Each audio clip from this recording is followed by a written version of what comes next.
Can you hear me when I speak? I can hear you. Yeah, I'm trying. Oh, it's Mic not check. working. Can you guys hear me? Can you guys hear me? How about now?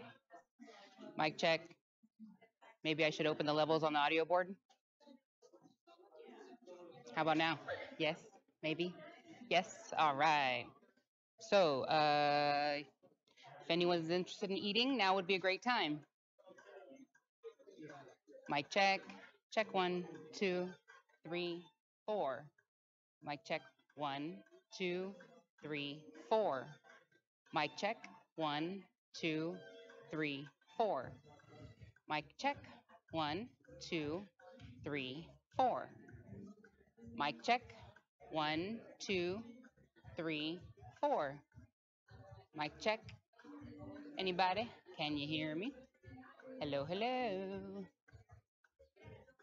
Mic check. I'm gonna open the audio board. Is that why you can't hear me? Maybe? Maybe? Oh, just be patient. You got it. I will stand right here.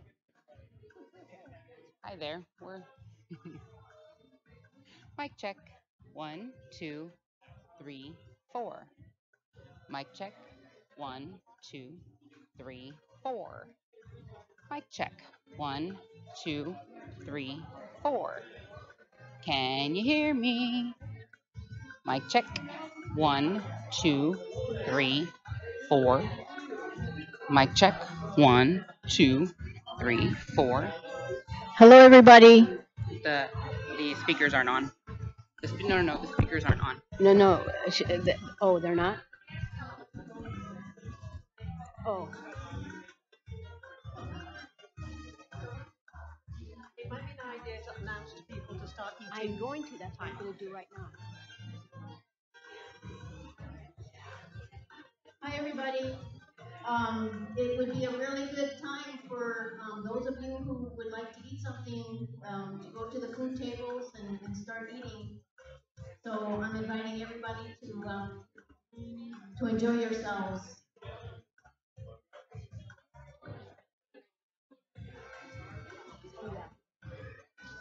I also want to make an announcement so everybody knows where the bathrooms are. If you go outside, they're right across the little breezeway, men's and women's.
So from what I understand, everything is happening right here, right?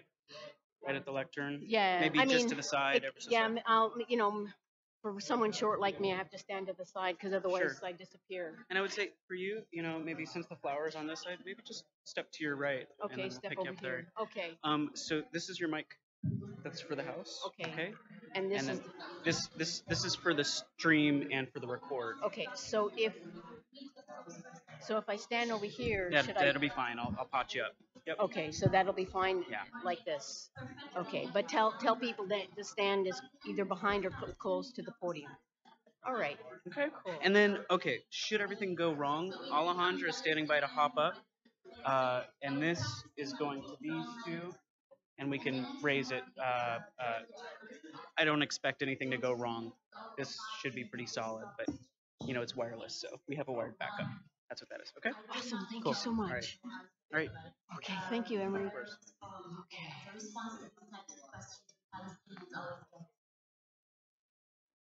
Today, my body was a TV massacre. Today, my body was a TV massacre that had to fit into sound bites and word limits. Today, my body was a TV massacre that had to fit into sound bites and word limits filled enough with statistics to counter measured response. And I perfected my English and I learned my UN resolution. But still, he asked me, Miss Ziada, don't you think everything would be resolved if you would just stop teaching so much hatred to your children? Pause. I look inside of me for strength to be patient, but patience is not at the tip of my tongue as the bombs drop over Gaza. Patience has just escaped me. Pause. Smile. We teach life, sir. Rafiki, remember to smile. Pause. We teach life, sir. We Palestinians teach life after they have occupied the last sky. We teach life after they have built their settlements and apartheid walls. After the last skies, we teach life, sir. But today, my body was a TV massacre made to fit into sound bites and word limits.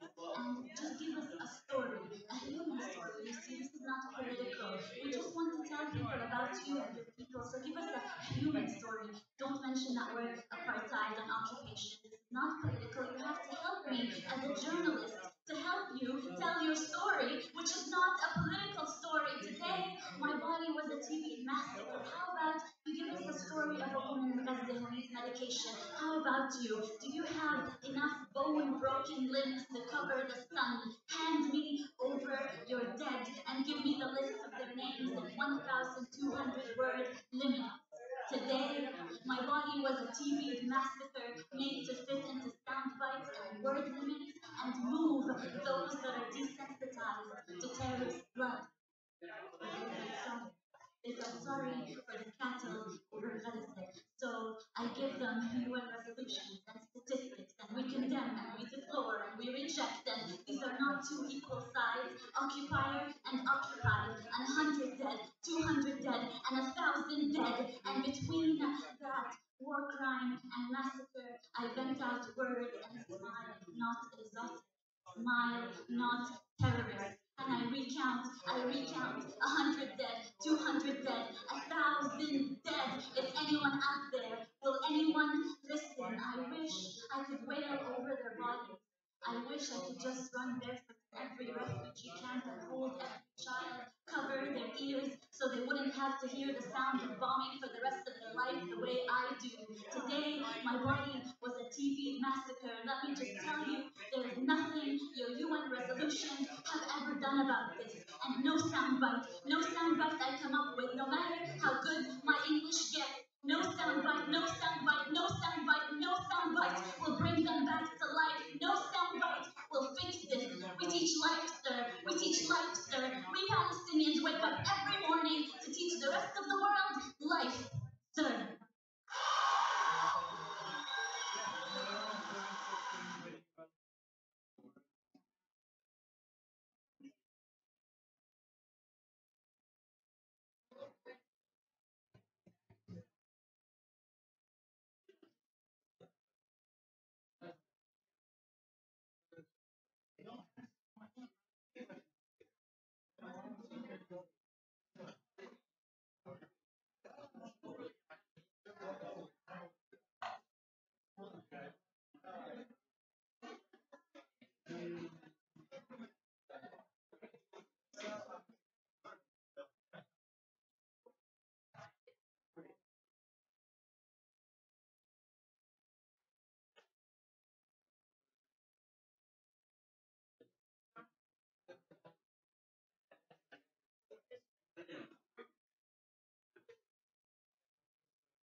I want to, oops, here. I want to thank everybody, each and every one of you, for coming today. Sorry, to celebrate Darlene's life. And although there is going to be many, many people here today, there are many people who wanted to come and couldn't. So I first want to request that everybody either turn your cell phone to vibrate or to turn them off, so they don't ring while someone's talking.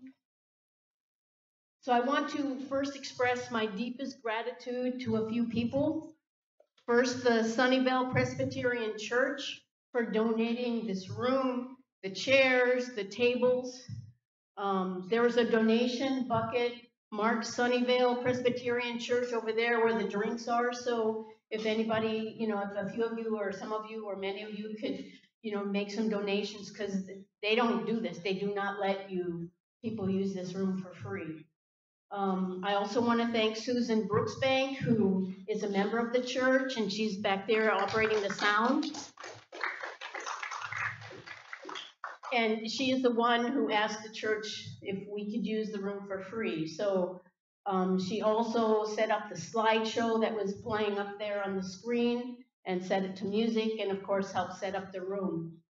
I want to thank Manuela Malakiman of Cal Printing for encouraging me to do the program. Sorry, I didn't want to do this. And for donating her efforts and work to make the program and printing out all the copies so everybody would have one. I want to thank Paul Moncrief.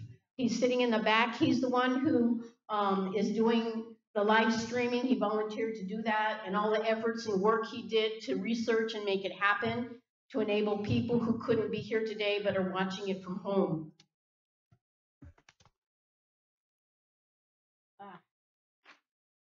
I also want to thank Create TV for donating all the video equipment and much of the sound equipment so that this celebration could be filmed to enable people who couldn't attend and can't watch at home.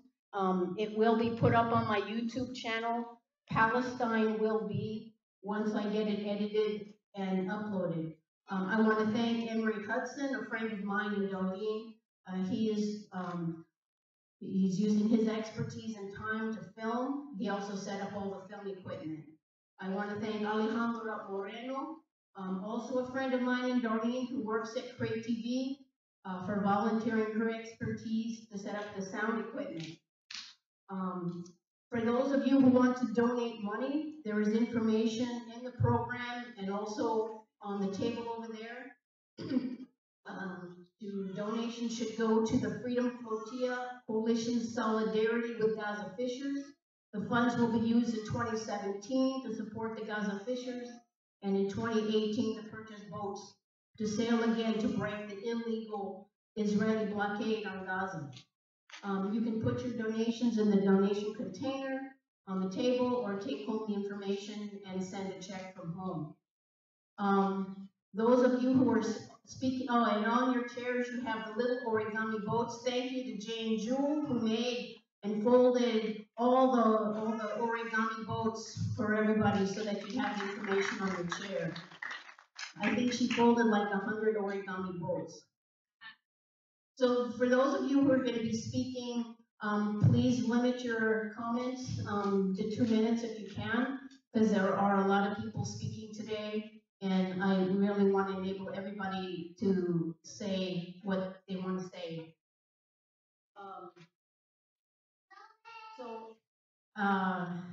Now a few words about Darlene. When I returned to live in the United States of North America in 1997, after living in occupied Palestine for 15 years, Darlene's life revolved around her running and her work at Lockheed Martin. You will see Diane Sychek was going to bring a display of her awards, but it's not here yet. In any case, she won many awards from 10K races, marathons, 50-mile runs, and the 100-mile Western States that she ran in the Sierras. Darlene became an activist a few years later, joining me in marches and rallies against war, for freeing political prisoners like Rumia Abu-Jamal, Leonard Peltier, and the Move 9. And then after spending 3 months in the West Bank and Palestine in 2002, volunteering with the International Solidarity Movement, she became a dedicated activist for justice for Palestine and Palestinians. So I want to thank you all again for coming today to honor Darlene. I'm deeply grateful for all of the love and support you have shown Darlene and me during this past year. You're all an awesome, awesome, awesome community. Many of you have become my family. So I want to read off the first few people who are going to be reading comments. So Susan Brooksbank, Carol Boulay, Catherine Curtis, Sherwin Mendoza, Aksam Jarar, would you all please come to the front and stand over here? Also, Jonathan Dilking, John Dilking, Karen Molesky, Willow Katz, and Jane Jewell.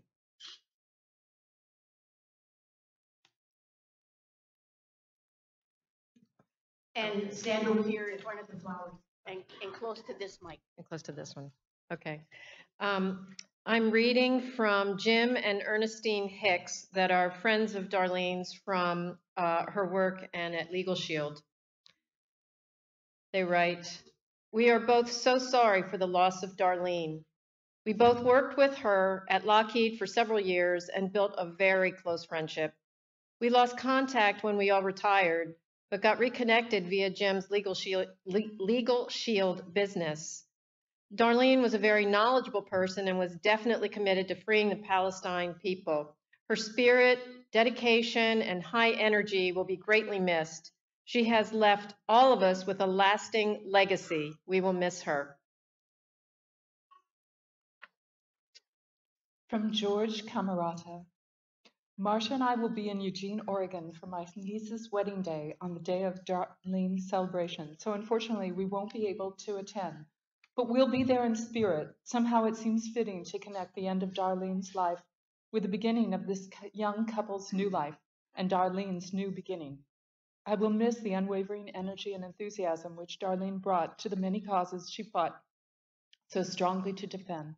Her astute political awareness, how accepting she was of people in all walks of life, and the uncompromising standards to which she held our leaders, and especially herself.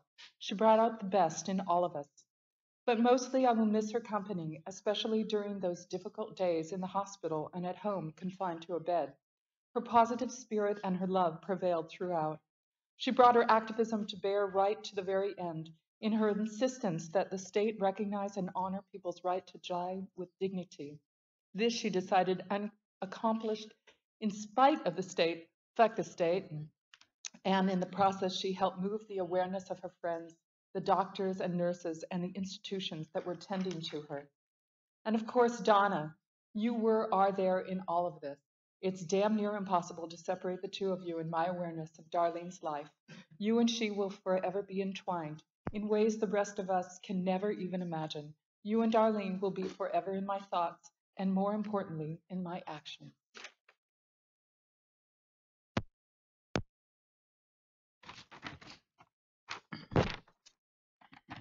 These are the thoughts of Carol Seligman in San Francisco. Dear Donna, I didn't know Darlene. I only met her a few times at demonstrations when I approached her thinking she was you. And then I learned that both of you were totally committed to the struggle for human rights for Palestinians, for political prisoners, for Leonard Peltier, for Mumia Abu-Jamal, for immigrants, for Muslims. I learned that you both were deeply committed to anti-racist work in women's rights and liberation. In short, that you both were devoted to the liberation of all from the chains of oppression that bind the human species, preventing us from building a world of peace, freedom, equality, true liberation. You both worked for peace against U.S. imperialism and its wars and weapons of mass destruction and nuclear weapons. Donna, I know you will carry on all this work because of your own commitments and beliefs, and also in honor of Darlene, who did so much to make this pitiful world a decent place. I admire her and your work as anti-Zionist Jews who despise anti-Semitism directed both at Jews and Arabs. And so I admire the morality you adopted as adults in breaking from what you were taught as children. Sincerely, in peace, solidarity, and resistance, Carol Seligman.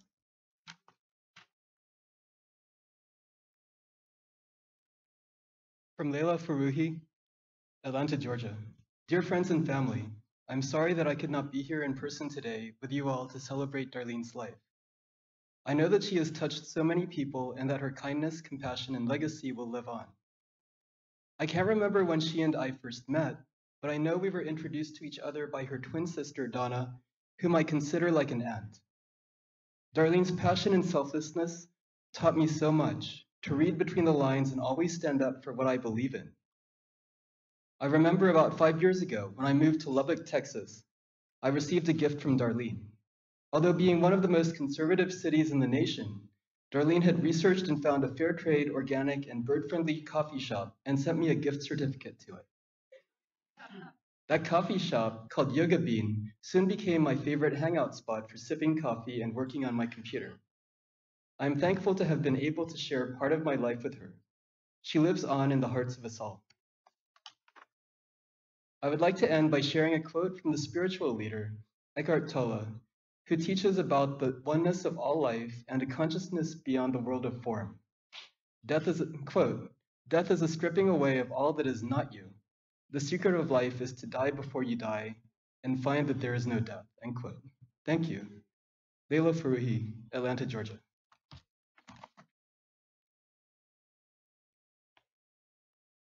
I'm reading the statement from Denise Hankis, friend from Legal Shield.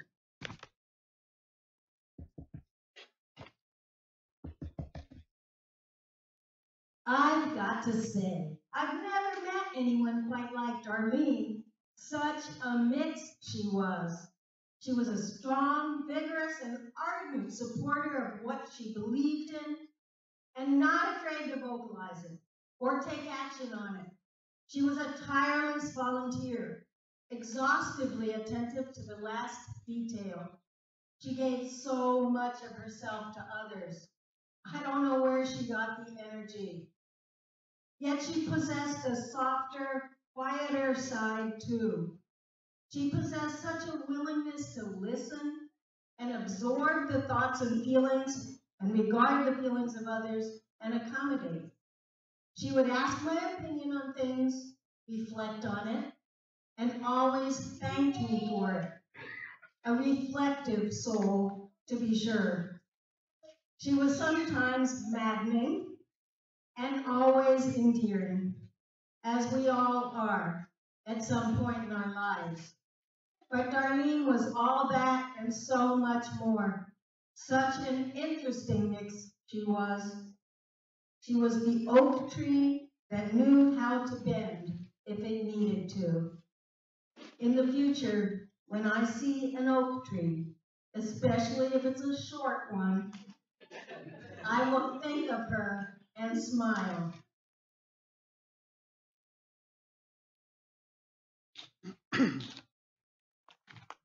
This is on behalf of Michael L. Greedy from Carson City, Nevada. We celebrate Darlene because her life demonstrates action and persuasion over belly aching. Her life exemplifies doing now for future results for passionately held causes. We may never rise to her levels of action, but we can aspire to do so. Her life reminds me of my personal theological theory. Jesus will walk among us after we walk together among ourselves. Christian. The missing Imam will walk among us after we walk together amongst ourselves. Islam. The Savior will among us, I guess he meant walk, after we walk together among ourselves. Judaism. Darlene insisted unceasingly that we all improve ourselves so that we can walk together among ourselves. Darlene's school board service reminds us all to step up and sign up, be positive, and do the work of a public servant. As I recall, I met Darlene and Donna when they were 12 years old, being the little sisters of the woman I was dating. I'm grateful to still be acquainted. Darlene, may you be in heaven long before the devil notes that you are gone. May you engage in unending conversations while frolicking in the Elysian fields. May all the gods rejoice upon your life. Michael L. Greedy, Carson City, Nevada, 12 September 2017. So among all the other things that Darlene managed to do, she was also a substitute teacher in the Luther Burbank School District in San Jose. She also volunteered as a trustee for the board of directors there. And I'm going to read the statement from Dr. Christopher Ortiz, the superintendent of the Luther Burbank School District. My greatest sadness is that I only had a short time to get to know Darlene in my year as superintendent. However, I was fortunate to get to know Darlene as both a trustee and a person. In her role of trustee, Darlene was an untiring advocate for the students and for equity in public education. She was passionate and thorough, and we spent many productive hours reviewing board items so that I could address her questions and concerns. She always did her homework and voted based on her judgment and analysis of the issues. Her colleagues and the staff and faculty of the school district respected her and valued her service. As a person, Darlene had a unique ability to be direct and blunt, while also gracious and kind. Darlene was interested in people and their stories and their lives. I remember visiting with Darlene one day at the hospital, and the oncology nurse came in to administer pain medication.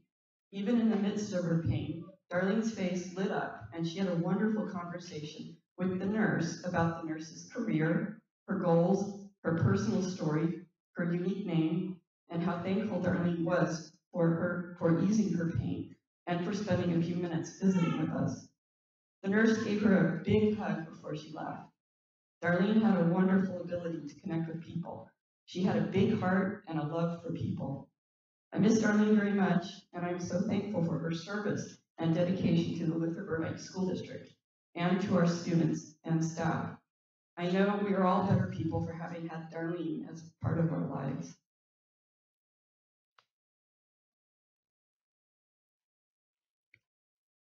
Hello, I'm John Tilking, personal friend of Darlene and personal friend of Jack Dresser and Maria Long, who sent the following statement, and I'll follow up at the end with my little statement. From Jack Dresser and Maria Long, Eugene, Oregon, and the El Nakba Awareness Project. We first met Donna and Darlene in May 2009, and we invited them to Eugene, Oregon to report on their historic 2008 voyage to Gaza. We all had a wonderful time and established an enduring friendship. They were impressed by the stickers on Mariah's car, and she was impressed by the buttons on Donna's hat.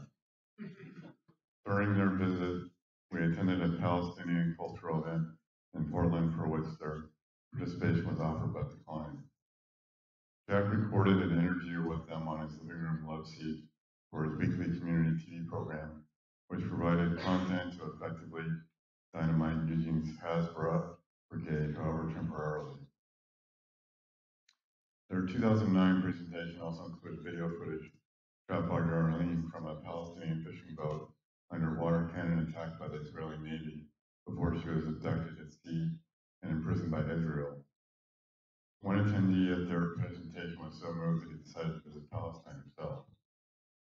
After this ordeal, it was little wonder that Darlene insisted during a visit by Jack in San Jose following his presentation at the 2015 U.S. Social Forum that he never say Israeli Defense Force, since Israel is not defending itself, but to always label it accurately as IOF, the Israeli Occupation Force, instead of IDF. Darlene will thusly be remembered as adamant and stubbornly uncompromising on all matters of principle.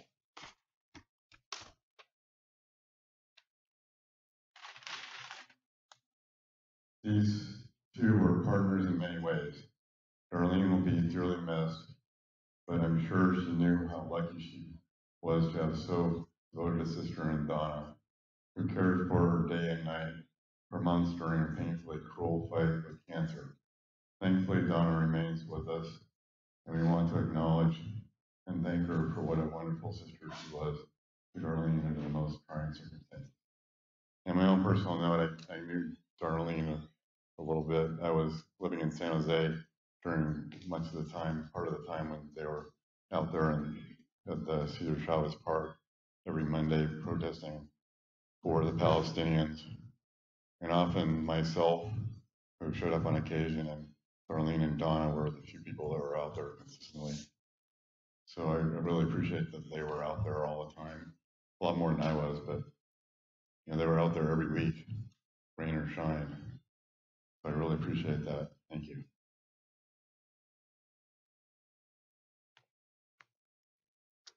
This is on behalf of Salim Ajloni of San Jose, California. Darlene lived a meaningful life and dedicated herself to just struggles at home and abroad. Speaking as a Palestinian, I thanked her on my behalf and behalf of thousands of unknown Palestinians whose lives she touched directly and indirectly through her work and struggle. Darlene lived her life with a focus on creating a better life for herself and for those around her, lives of peace and justice. She lived an exemplary and admirable life, and her presence and dedication will be missed but never forgotten. In solidarity, Salim Ajloni, San Jose, California.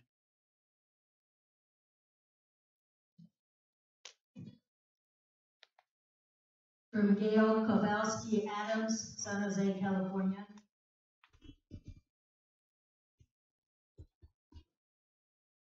From Gail Kowalski Adams, San Jose, California. I had the good fortune to be able to work with Darlene on a number of projects, all with the intent of educating people here as to the grave injustice suffered by the Palestinian people, with the theft of their land and denial of their rights. During this time, I was greatly inspired by Darlene's absolute commitment and dedication to the cause of justice for Palestine.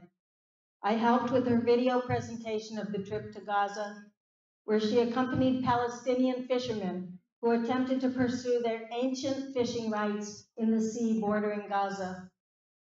I was amazed by her courage as the audience viewed scene after scene of the Israeli military forces on ships shooting high-powered water hoses at Darlene and others on the boat. Though she often felt discouraged that more were not concerned about these injustices, I know that her work touched many people and brought great attention to the cause of justice for the Palestinian people. I had the honor of reading weekly to Darlene during her painful decline with cancer, and I want everyone to know that she faced her illness with the same courage and good humor that she exhibited in life. Darlene was an exceptionally brave and dedicated woman who will be missed by so many. The best way we can honor her is to continue the work that mattered so much to her and should matter to all of us.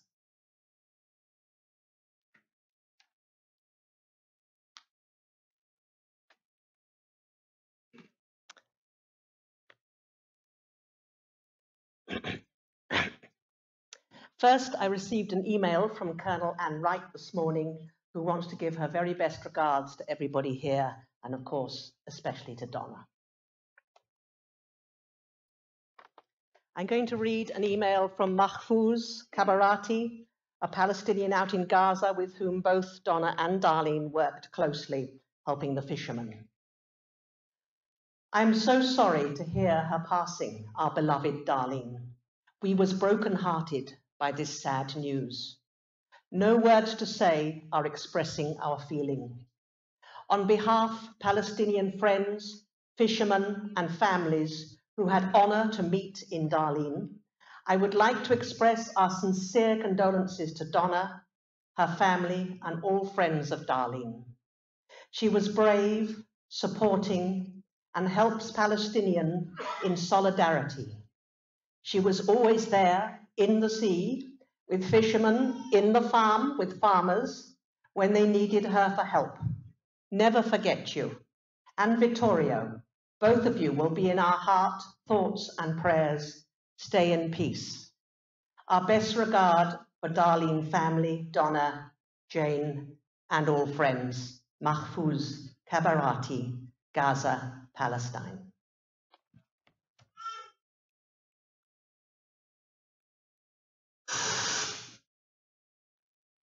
Donna was incredibly strong.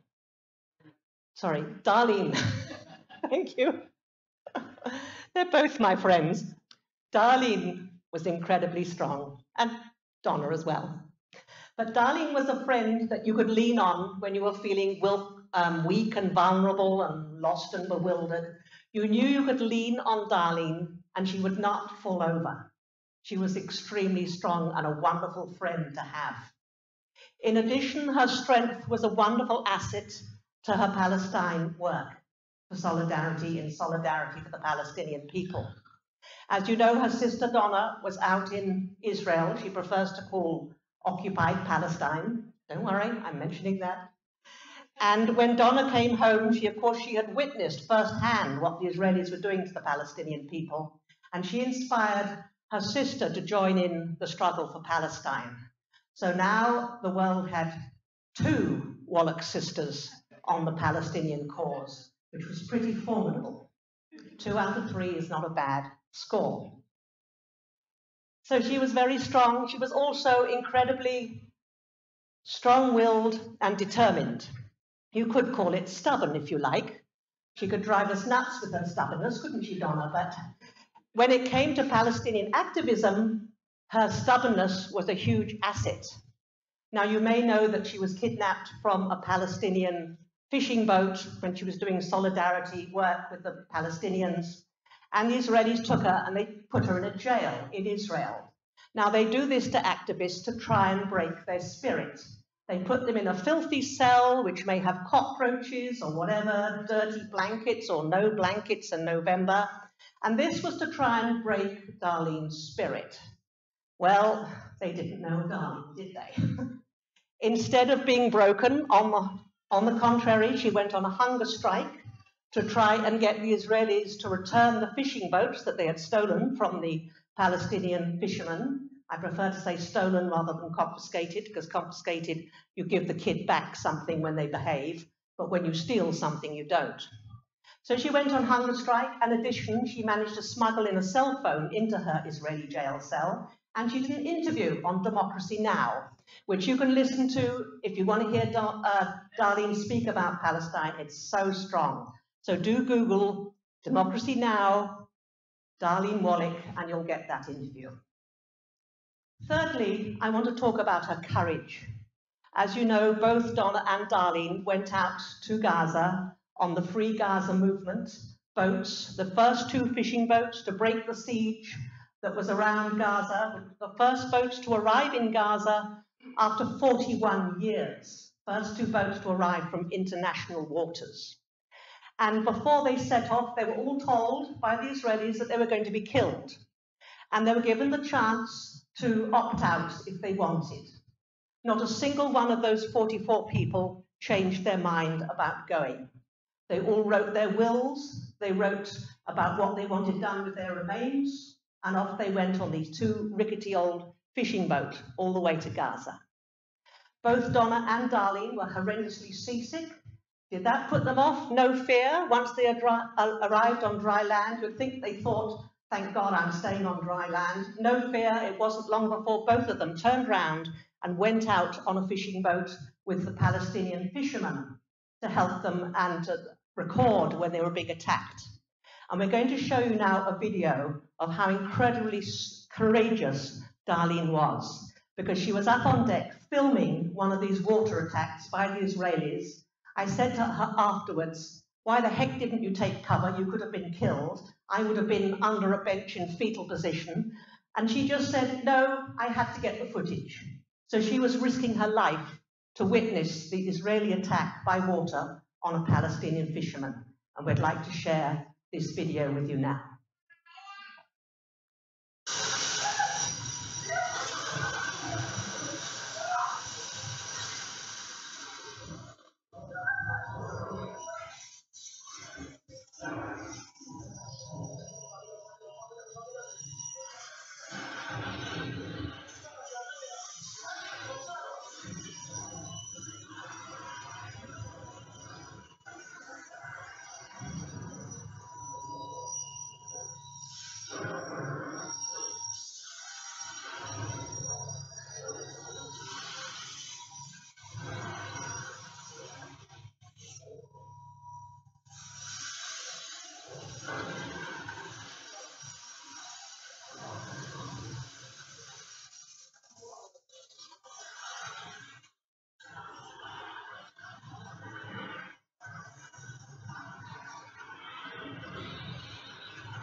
So I'd like to please invite Barbie Omer and Lois Fiedler to come up.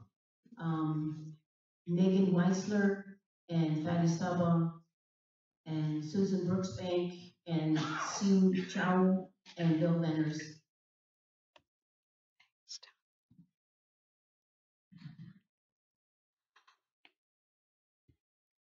Come out in front, short one. Yeah, I can't see over this.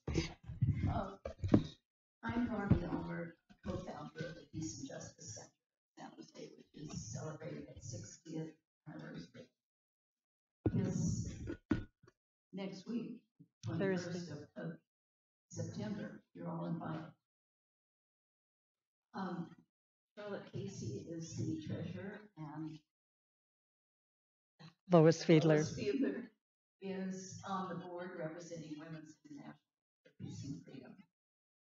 In 2010, the Peace and Justice Center wanted to give the Gertrude Welch Peace and Justice Award to Darlene and Donna. They said, no, we don't deserve it. It's the Palestinian people who deserve it. That was respected. But now we're going to award it to Darlene posthumously. Sharatlian was the president of the board at that time. He's in Turkey now, so he asked me if I would represent him. So that's why I'm speaking. The San Jose Peace and Justice Center, in recognition of the pioneering vision, courage, and perseverance in establishing the Free Gaza movement and sailing the first boats to break the siege of Gaza on the 23rd of August, 2008, presents the Gertrude Welch Peace and Justice Award to Darlene Wallach on the 16th day of September 2017.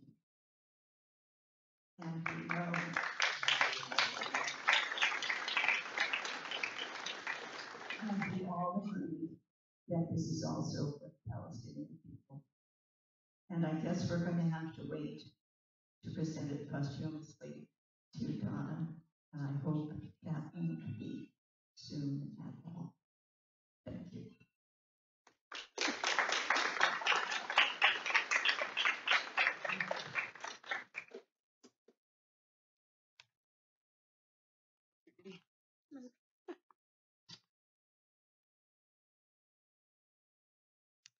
Hi, my name is Megan, and I met Darlene a few years ago when we were both running for a seat on the Board of Education in the district that we live in.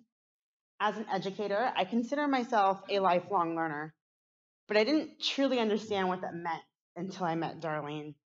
Darlene was always thirsty for knowledge. She was always researching things online or attending seminars on subject matters that would benefit students and education.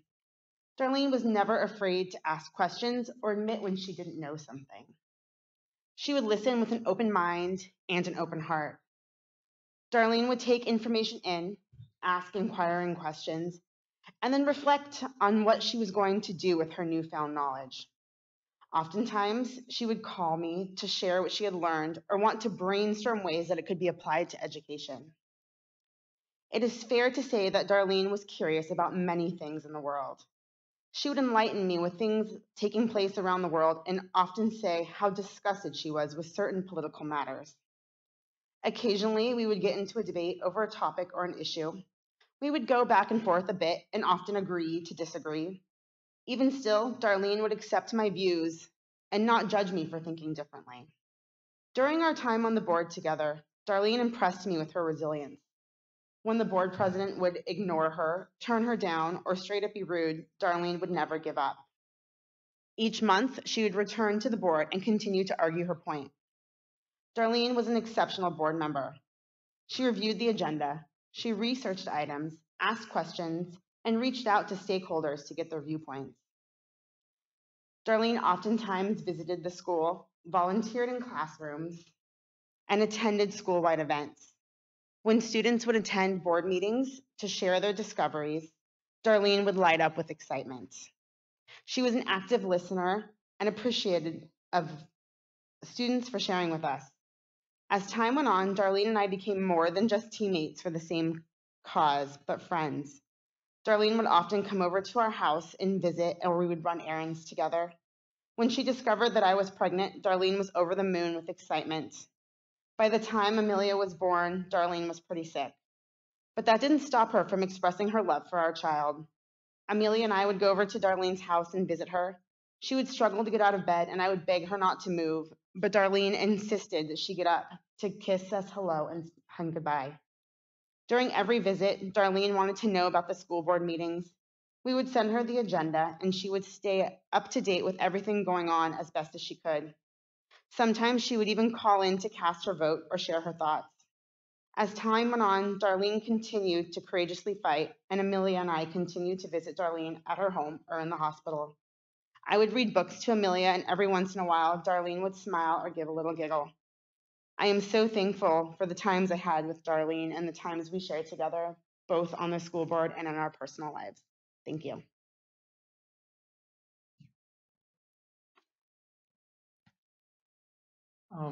My name is Freddy, and I forgot statement I prepared is at home. In any event, so this is off the cuff. But I met Don and Darlene maybe 20 years ago. I don't know, but it's been a long time. So when things are a long time ago, you kind of tend to forget when that was. And the two of them have always impressed me. So thank you to both of you. That includes you, Donna. Darlene had, and we've heard this quite a bit, the characteristics, the courageous, principled, someone who just really was there. She wasn't only there for Palestine. We've heard a lot about Palestine. And that was probably her focus. She was there for other issues, for human rights in general, for indigenous communities here and abroad. She was for minority communities, for African Americans and Latinos, for women. We heard that I think once or twice about her and her belief in women's rights, for women's rights. And these things are very important to her, and she's always worked for them. I'm a school teacher at the Urban School, where she sits on the school board, and I did recruit her to run for the school board actually, and I'll tell you about it. But as a teacher, I'm always interested in things for my students, and so she brought this. It looked like a deck of cards, but it wasn't just a regular deck of cards. It was about women scientists. And so for kids to play and then learn about these women scientists so that they, 10-year-old kids, fifth graders, are interested in going into science. That because they're women, they should not just think of science as a man's field, but also a woman's. When I became a dad, she bought my daughter a book. And the title is Goodnight Stories for Rebel Girls. So, you know what she was hinting at. She didn't only buy that for my daughter, but she also bought a copy for the school. Because she wanted the kids at this library, at this school, especially girls, to learn about other women in their country so that they could do it themselves as well. I know a lot of people have been speaking about Palestine, so I'm going to skip that for a moment. Except I want to say, I'm so dearly thankful, and I cherish everything that both Darlene and Don have done for my community back home in Europe. And their resilience has been amazing for the past 20 years that I've known them. And their stamina at keeping going against all odds. But I want to share a little story, and I'll be really quick. So we're looking at, I'm the president of our teachers union, and I'm looking for candidates to run for the school board. I want, obviously, those who are friendly to students, and not like the person who Megan referred to earlier. So there are three seats, and we were able to recruit two, Megan being one, and we're looking for another person. I'm like, oh my God, Darlene lives in our neighborhood. Oh, perfect, let me go talk. So I talked to Darlene about this. I said, look, I know you're strong, but the current president of the board, she's horrible. And she's going to try to get under your skin. And I don't know if you could handle that. I really don't, I'm not sure. So she assured me that she could. I said, okay. So we went through the process of endorsing the candidates, Megan and Darlene. And so I took a picture of Darlene, actually you see right there. And everything was happy, and she knocks on every door, wearing a keffiyeh, not afraid to talk about something that you actually walk into the door. So it's kind of funny. Double duty there. And she gets on the board, she gets elected, gets second place in the race after Megan, and she's on the board. Now, Lorraine Garza, who was at the time the board president, the person who was really horrible, tried to get under her skin, as Megan had mentioned. It was rude to her also. That nothing would do. Basically, she was this wall. Darlene was like a wall, and she was throwing things and bouncing right back at her. So it was time for the other person to run for re-election. She elected not to run for re-election. And I have a strong feeling, I believe, here that it had a lot to do with Darlene and her inability to become weak. You know, that it went, she got under Lorraine's skin. How about that? So this is a little thing about Darlene.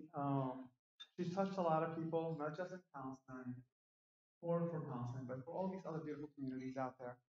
And I will certainly miss her as who she is. And thankfully, Donna's still here. So we're still in good hands. Thank you.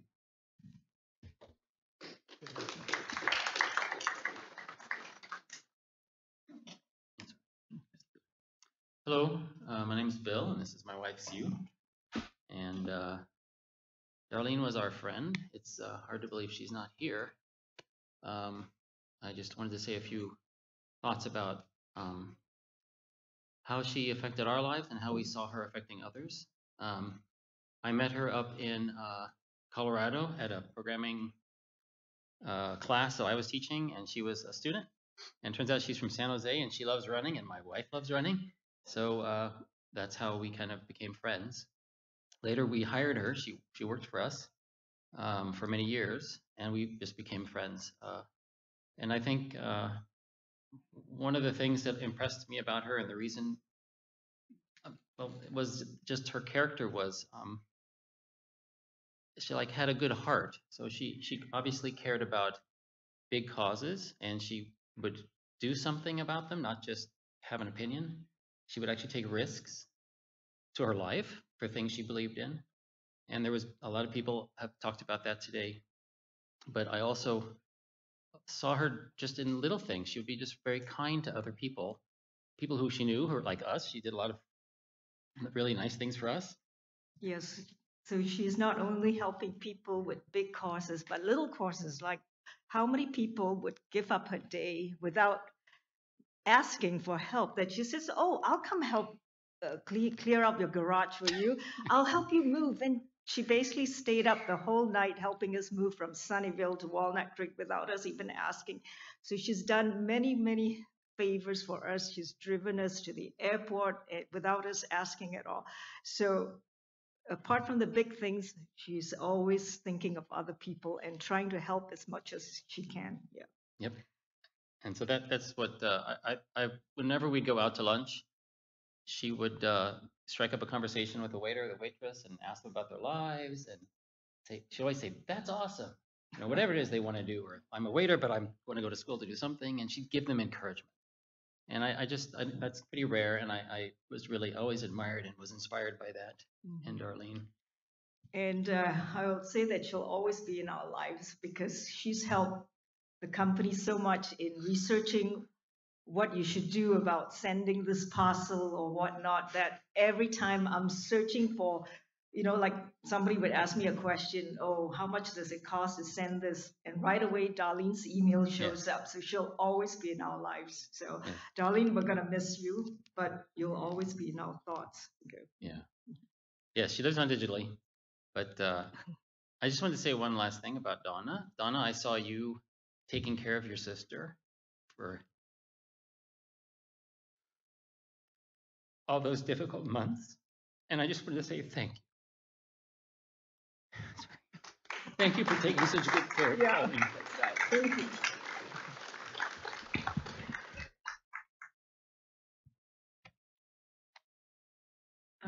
Hi, I'm Susan again. I've got the timer, so I'm going to time myself for 2 minutes. And then I'm going to be like timing everybody else. I just want to say a couple things. The first thing I wanted to say was all of you here are a testament to Darlene, her life, her work, her spirit. It's also a testament to how one person can touch so many other lives without you even realizing it. It's a testament to how many people can be touched by a life of dedication to peace. And even more significantly, how many people are touched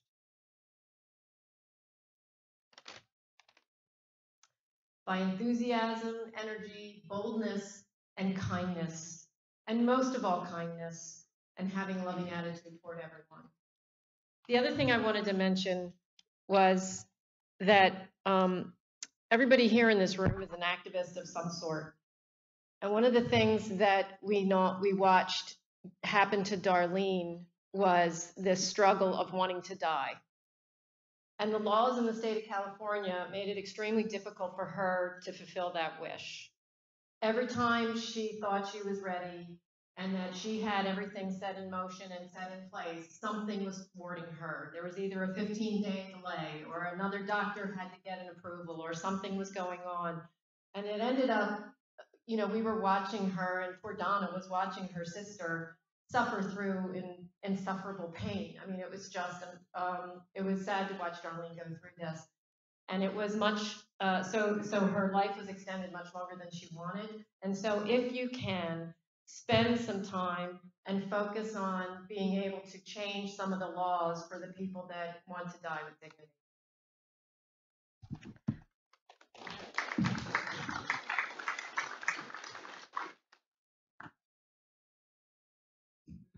I'd like to invite Khalil Barhoum, Willow Katz, Jeff Blankford, Mark Paniagua, Nancy Newman, and Abed El-Yari to come up, please.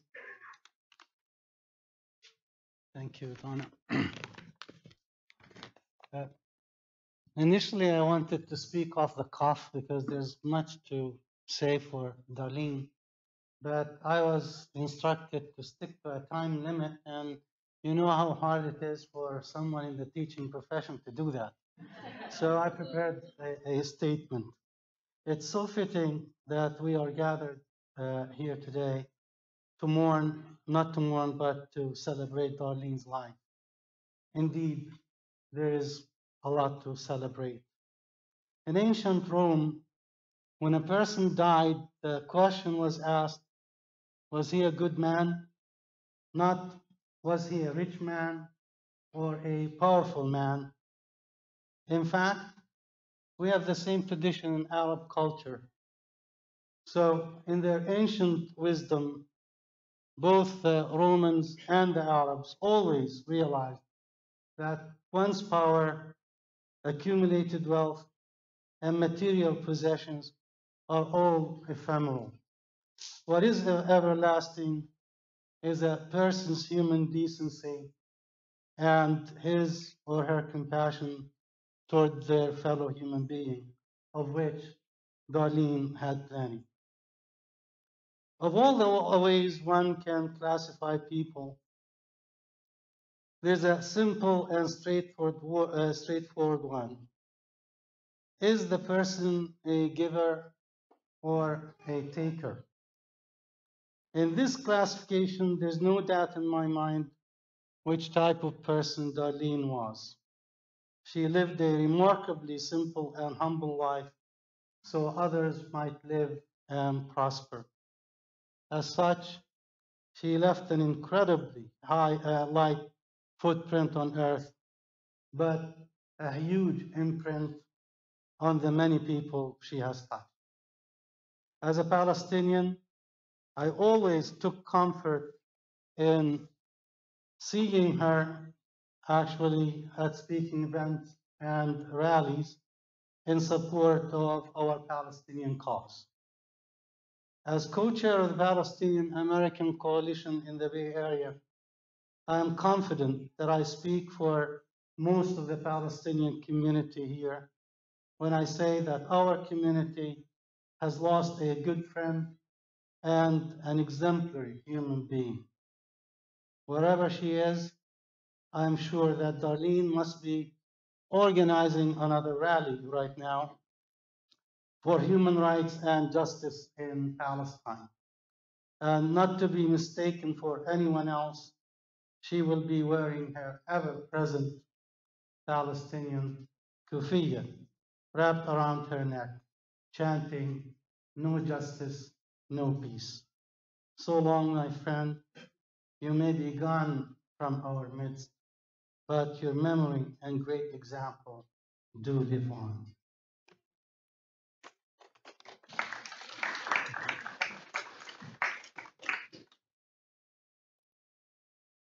Darlene Wallach was a determined revolutionary woman.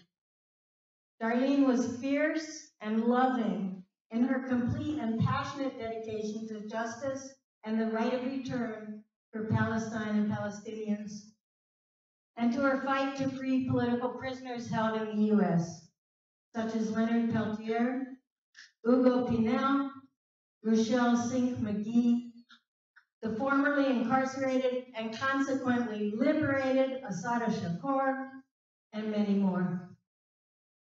Darlene worked the soundboard and participated in discussions on Donna's free radio Santa Cruz show, Free Our Minds. Just a few of these shows that exemplified Darlene's spirit, amplified the voices of Wilmona Africa about the Move 9, the Africa Family, and Mumia Abu Jamal, the California Prisoner Human Rights Movement, the hunger strikes to end prolonged solitary confinement, and the agreement to end hostilities across racial, ethnic, and geographic lines. Family members of Frank Alvarado Jr. and other people of color executed by racist police.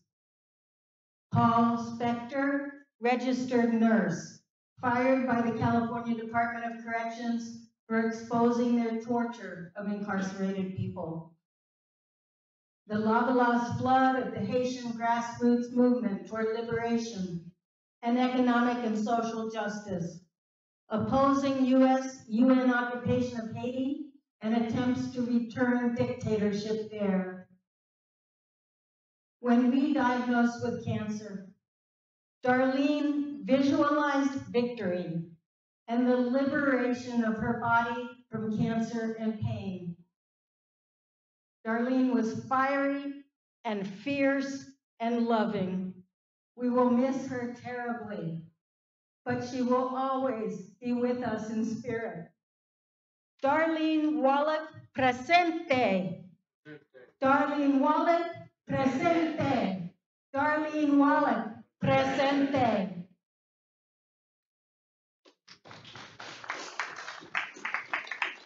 I have to say amen to all that. My name is Jeff. I've been active around Palestinian struggle for justice since 1970. And I have to say, many people have come and gone in that struggle, but Darlene and Donna are the two most dedicated, uncompromising people I have known in that struggle, and too many have compromised. They have refused to compromise, putting justice before peace. And I'm really touched to be here and hear all these tributes to both Donna and to Darlene. So you had a wonderful ally, and she will be missed, but you'll all continue struggling in her name. Thank you.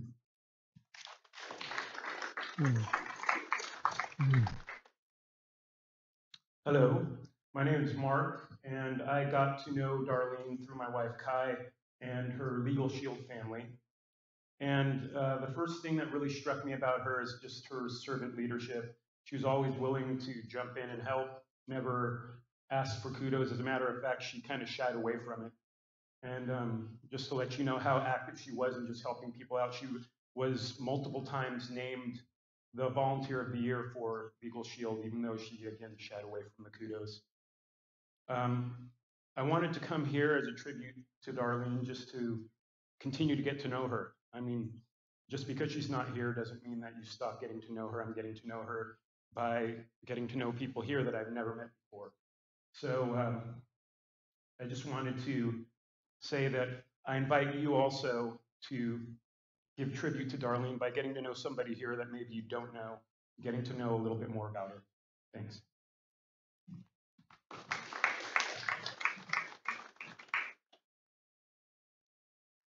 My name is Nancy Newman, and I actually came on board with Darlene right after her birthday in March.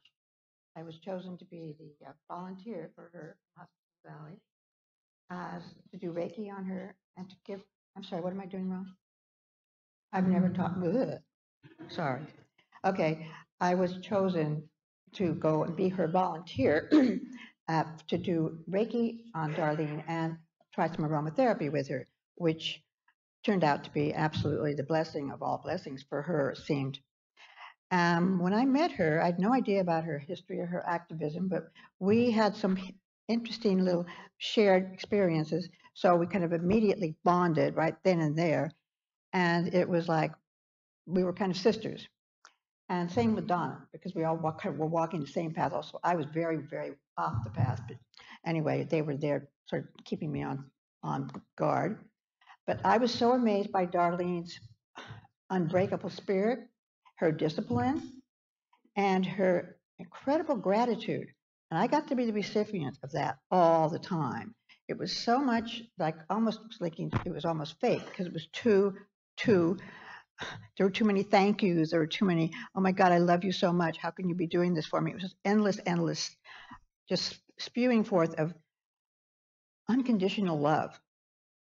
And I became very close to her. I felt like I was almost her shadow. I was with her probably almost as, not as much as Donna, but I was with her very, very much of her last days of life. And I also want to stress the fact that this whole thing with end of life option, which we're supposed to be having in California, has got to be fixed. And I know it does work. In most instances, it did not work with poor Darlene. And I just was just sick about it, and I still am. Anyway, I'm happy to see everybody here on the same page, all loving her and loving what you're doing, and I am too. Thank you.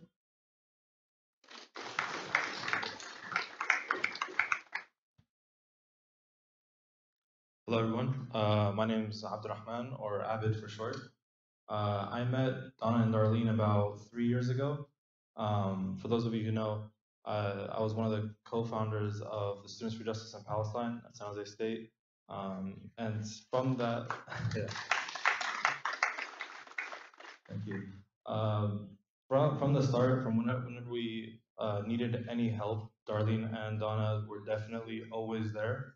I can't even recall one instance where we called for help and they were not on the forefront doing anything that we needed.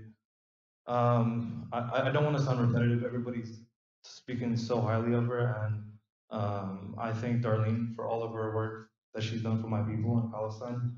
If I could just ask everybody to take maybe a moment of silence for either a prayer or a thought for Darlene.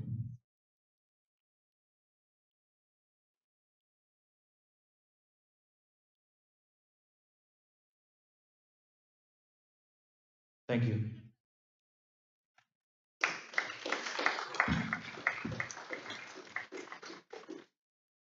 Thank you so much. I'd like to now call Akabundu, Aktham Jarar, Pierre Labossiere, Catherine Curtis, David Skimmerhorn, Thomas Moran, and if you're here, Eduardo Cohen.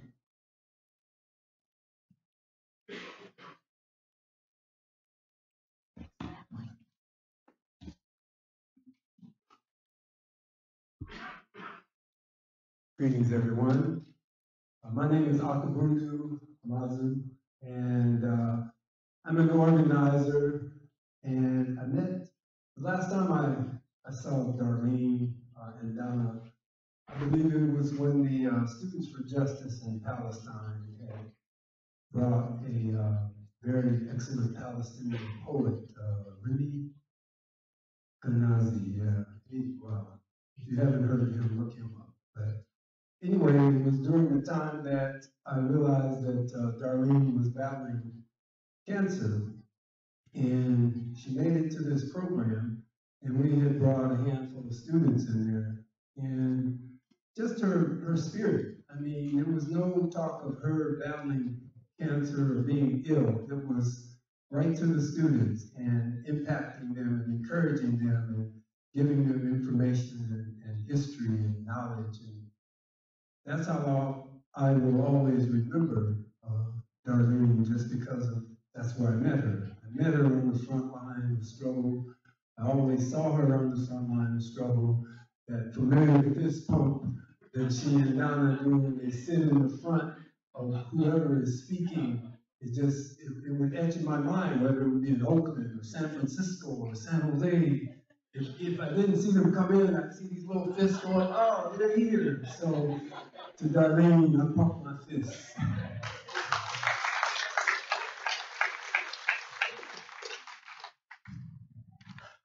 I'm sorry, Martin, I forgot to call your name. So Martin, phone, please come up. And I apologize.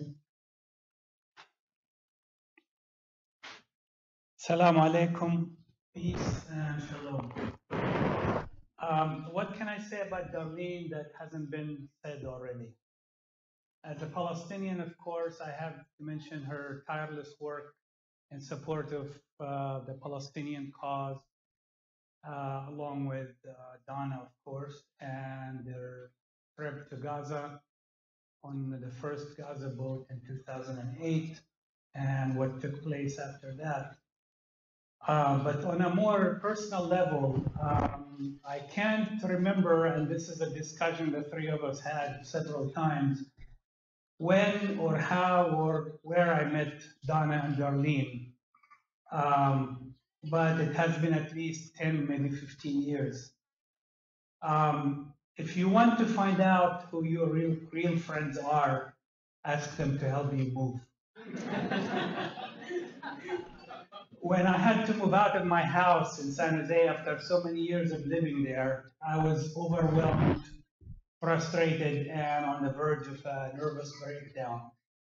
I asked a good Lebanese friend of mine, whom I've known for many years, and I also helped him move his business, to come and help me move. So he showed up at my house one Sunday afternoon, and every few minutes his wife would call him on his cell phone. Curse of having a cell phone. Honey, when you coming home? And so most of the afternoon went that way. Finally, I told him, said to him, honey, go home to your wife. Because he wasn't really doing anything. In contrast, Darlene and Donna practically camped in my living room for several days at a time, helping me. Donna, she kind of took off from her work for a few days and to basically come and help me move and pack my crap. Yeah, I can. It's on. Is it on? Okay, so they both camped in my house and helped me pack and move for so many days without a single complaint. Many times I offered Darlene to give her money for gas and she always refused.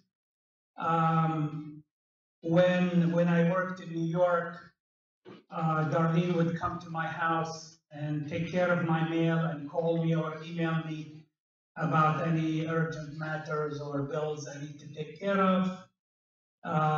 She came and picked me up from San Francisco airport and again refused any sort of compensation. I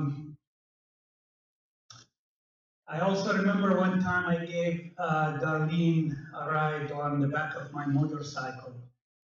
And I remember many people would be afraid, especially those who've never ridden with me because I go really fast. Darlene didn't hesitate to get on the back of my bike and, for me to give her a ride somewhere. When Darlene got sick, I couldn't believe that she actually had cancer because she was so healthy and strong, and I couldn't believe how fast she deteriorated. In life, there are no guarantees, so don't take the people you love for granted. Tomorrow, you or them might be gone, so appreciate it. Thank you.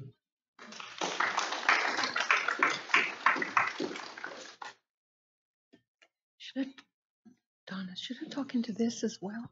Yeah, that's okay.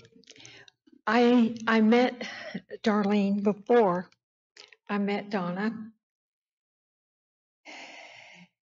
And as I guess it is with most twins, it's always amazing how much they're alike and how much they're very different. Donna and Darlene had have two distinct personalities, and I probably was able to relate better to Donna because we're both little sisters to two very powerful big sisters. And thinking back about the times my path crossed with Darlene's, and on the lighter side, I can remember when 2004, 5, 6, we as a community decided it was time to sit in at our congressperson's office. Some people were over at Honda's, and some of us in Zolofgren's district decided to sit there and somehow persuade her to vote against war funding, I think it was.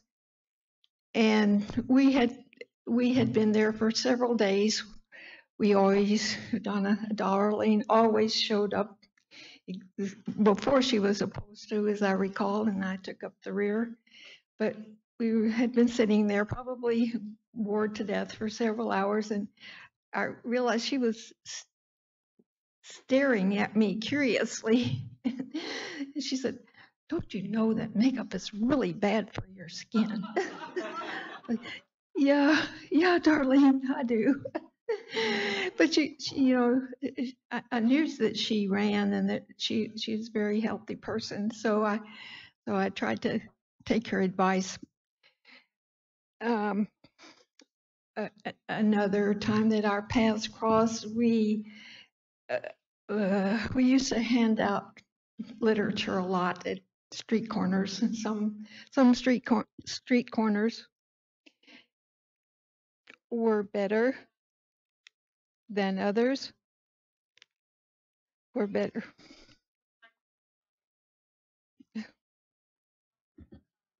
Oh, okay. And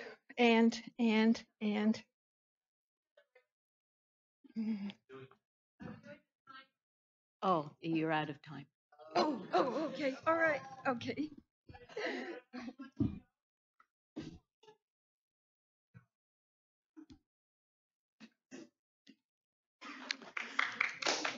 Hi. It helps.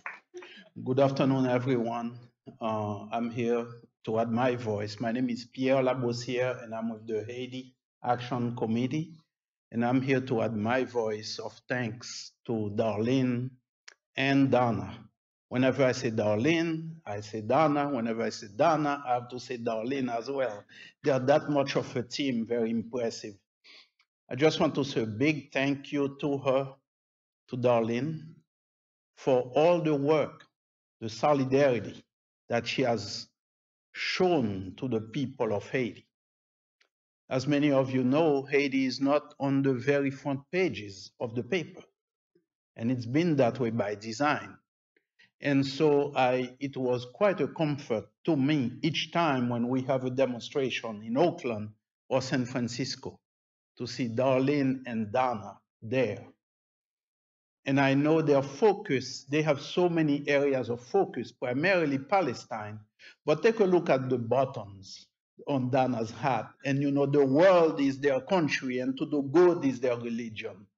So I cannot thank you enough, Dana. I'm representing the Haiti Action Committee, representing brothers and sisters in Haiti who stand with you in this hour. We thank you so much for your solidarity. We praise Darlene and the work of Darlene and your work and this community that has really followed in your footsteps and been working with you.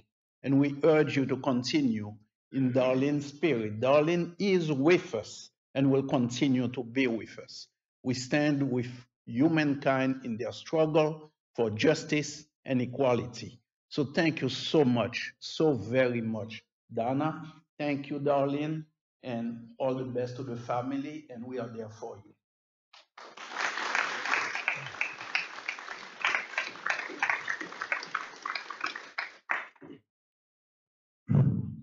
I'm David Schermerhorn. I realize we are here today to celebrate and memorialize our late friend and colleague, Darlene, but I find it difficult to recall her without acknowledging the continuing support for the Palestinians she shared with her sister Donna. Together, they were a force of nature. I met them both in Larnaca, Cyprus in August 2008, a few days before embarking on an epic trip to Gaza, breaking the Israelis' blockade that had lasted since 1967. Darlene was aboard the refurbished fishing boat Liberty. Donna sailed on the equally antiquated vessel Free Gaza.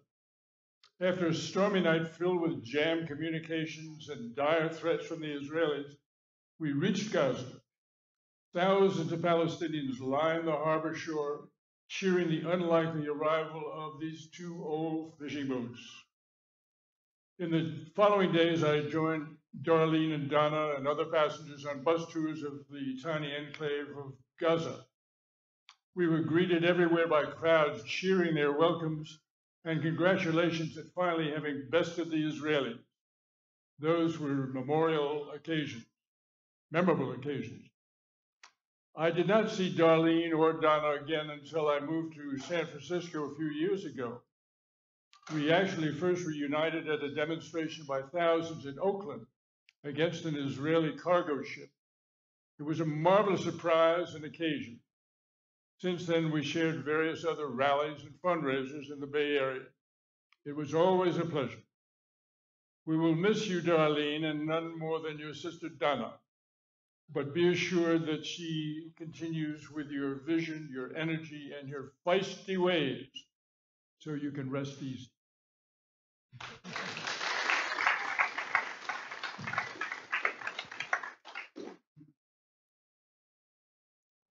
My name is Tomas, and I met Donna and Darlene probably around the turn of the century when I was on the Pacifica board, and I started doing work with Middle East Children's Alliance, doing events around that topic, hosting the IBDA dance group at the Unitarian Church, and finding how hard it was, and it is, to a lot easier now to bring attention on this topic, particularly back then. And the people who I began to notice that attended everything, the events that I was involved in, the events of others, and I would go to an event for Pierre and they would be there, were Darlene and Donna. And that's an example and a deep commitment for those of us who have found how difficult it is to find a community as supportive as this community right here that holds the energy of those of us who are trying to fight for justice. And I remember every time that I would see both of you and the pumping of the fist, I would remember a poem that I ran into when I was in my second decade in 1991, of trying to learn what it meant for me to be active as a human being engaged in my community, and was by poet Marge Piercy. It's called To Be of Use, and I'll tell you the first line of that, which exemplifies for me who Darlene is, and it says, "The people that I love the best," right? People that I love the best jump into the work head first, without dallying in the shadows, and they swim off with sure strokes, almost out of sight. And that's the image that I have of Darlene and Donna, and really exemplify the energy of people who are trying to do justice in this world. And I thank you and thank your sister.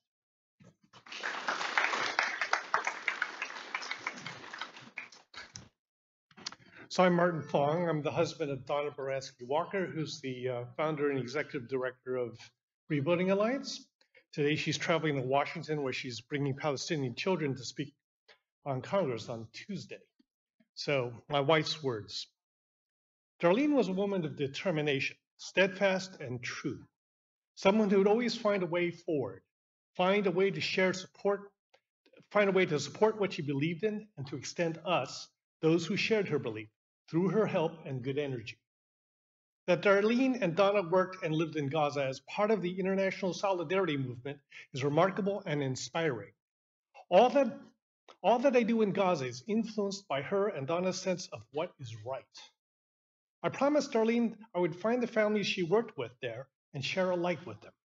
Step by step, this will happen. All my love, Donna.